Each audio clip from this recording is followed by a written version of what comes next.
of Latter-day Saints, let's talk about Utah.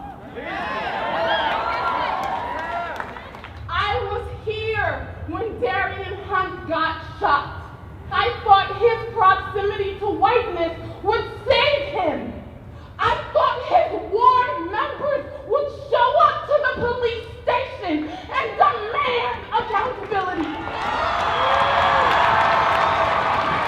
They did not. Stop acting like this is not a problem here in Utah. Let's talk about Utah.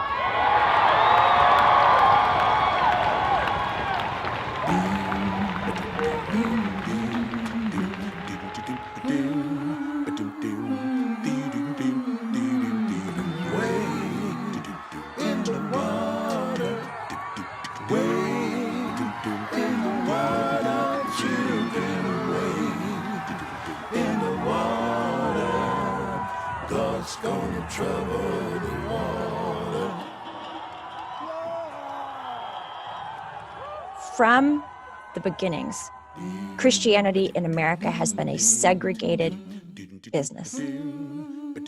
Dr. Reverend Martin Luther King said that Sunday at 10 a.m. was the most segregated hour in American society. I mean, there are churches in the United States that are avowedly anti-slavery by the 1830s, 40s, 50s. Mormonism is not one of them. So I was writing some pages in the book in which I pulled together sort of a catalog of policy decisions and political stances LDS church leaders had taken against Black equality. And as I wrote the names of all these LDS church presidents and leaders, I realized these were the names of all of the buildings I spent years learning and worshiping and having fun in at Brigham Young University.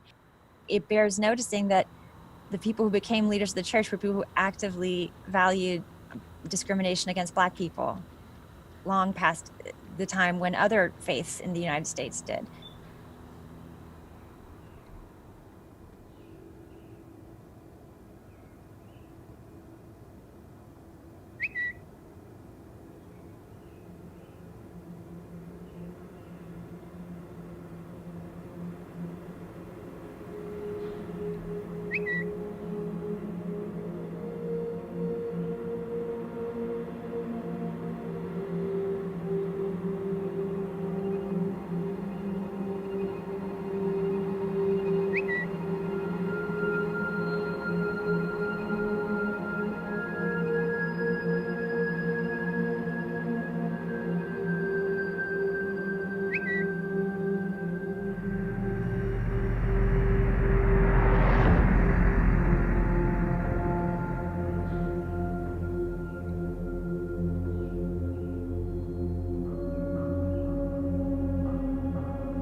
It is worth asking ourselves, what are statues for?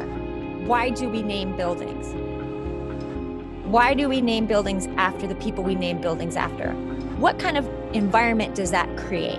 What does it mean that every day, for example, as a student at Brigham Young University, I walked through and learned and had spiritual experiences in buildings that were named after people with abhorrent racial politics? Many of us move every day through built environments that are completely embedded with racialized histories, with histories of inequality. We don't even see it. None of these things are here by accident. Like Mormonism isn't predominantly white by accident. I thought we were white just because. We were white on purpose. We were white because Brigham Young intentionally established territorial theocracy, where in his vision, white men would rule over Black. And he established slavery as much to keep Black people out of the territory as he did to keep them as a captive labor force. Mormonism was white on purpose.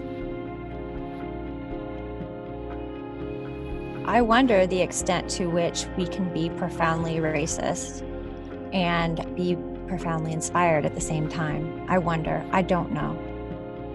But what I do know is that when we name buildings and when we invest in and maintain statues and center our cities around them, we idolize them. Like literally, we cast them as idols. They become emblems of power, and we choose emblems of power and center around emblems of power that are not brown, not Black, not female. They're about imperial forms of power. They're about theocracies that are premised on white supremacy. And that means something. We have choices as to how we furnish our lived environments. And those choices have real price tags, and they have real moral and cultural price tags as well. What does it cost Indigenous people living in Salt Lake City that this statue of Brigham Young is on a giant pedestal at the base of which Indigenous people are reclined? What does that say? And the fact that white people don't see that, how does that create the foundations for a democracy, not to mention a community of faith?